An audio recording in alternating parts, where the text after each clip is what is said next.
आज ही Doubtnut app download करें। Doubtnut पर होगा अब आपके सभी मैथ्स, केमिस्ट्री, फिजिक्स और बायोलॉजी डाउट्स का सफाया। बस अपने क्वेश्चन की फोटो खींचो, उसे क्रॉप करो और तुरंत वीडियो सोल्यूशन पाओ। Download now.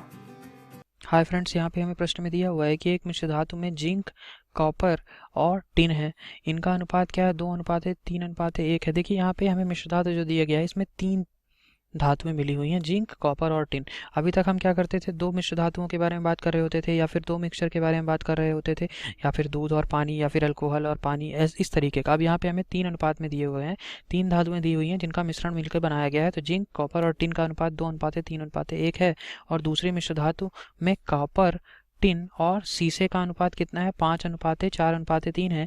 यदि समान भार वाली इन मिश्र धातुओं को एक साथ पिघलाया जाता है, तो देखिए यहाँ प्रश्न में हमें क्या दे दिया है कि समान भार इनका पिघलाना है। ठीक है, समान भार मिश्र धातुओं का पिघलाना है, एक साथ पिघलाया जाता है तो एक नई मिश्र धातु बनती है। इस नए मिश्र धातु में सीसे का प्रति किलो भार बताइए। तो देखिए यहाँ पे मुझे प्रश्न में जो दे रखा है, पहले मैं देख लेता हूँ। तो यहाँ पे मुझे जिंक के बारे में बताया हुआ था। जिंक, कॉपर, कॉपर और टिन पहली मिश्र धातु में था। मिश्र धातु ए में मैंने मान लिया, तो इसमें क्या अनुपात था? 2:3:1 का अनुपात था। तो अब मैं आपसे ये कहता कि इसमें कुल अनुपात कितना आ जाता, तो कुल आप कहते कि 2 + 3 + 1, यानी कि ये कितना आ गया? 6 यूनिट।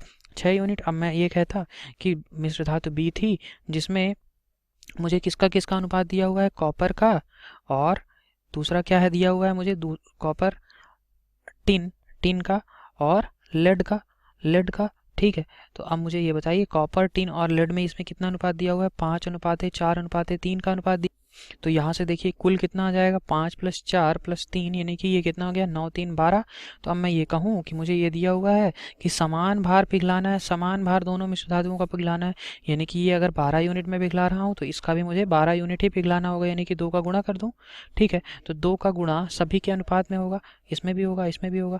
तो अब मैं आपसे ये कहता कि मुझे यहाँ शीशे का वेट निकालना है, शीशे का प्रति किलो भार बताना है। ठीक है, यानी कि शीशे का भार कितना आ जाएगा? शीशे का भार, शीशे या फिर शीशे को ही क्या बोले हैं? लेड का भार कितना आ जाएगा? देखिए, तो ये कितना यूनिट है? लेड 3 अनुपात में है, 3। तो 3 यूनिट लेड है ना। और कुल धातु कितनी हो गई बताइए? 12 यूनिट इसकी हो जाएगी। ये कितना आ जाएगा बताइए? 12। और ये कितना था? 4। और ये कितना हो जाएगा? 3 × 2 यानी कि 6 यूनिट। और ये जिंक कितना हो जाएगा? 2 × 2 4, यानी कि 4:6:4 में होंगे। और कुल यूनिट कितनी हो गई मेरी? 12 यूनिट ये भी हो गई। अब इसको भी पिघलाया जा रहा है, मिश्र धातु ए को, मिश्र धातु बी को भी पिघलाया जा रहा है। तो 12 + 12 यानी कि 24 यूनिट मेरी कुल मिश्र धातु हो गई। 24 यूनिट, और 3 यूनिट यहाँ पे जिसका किसका भाग है? लेड का। तो लेड का भार ही तो चाहिए था।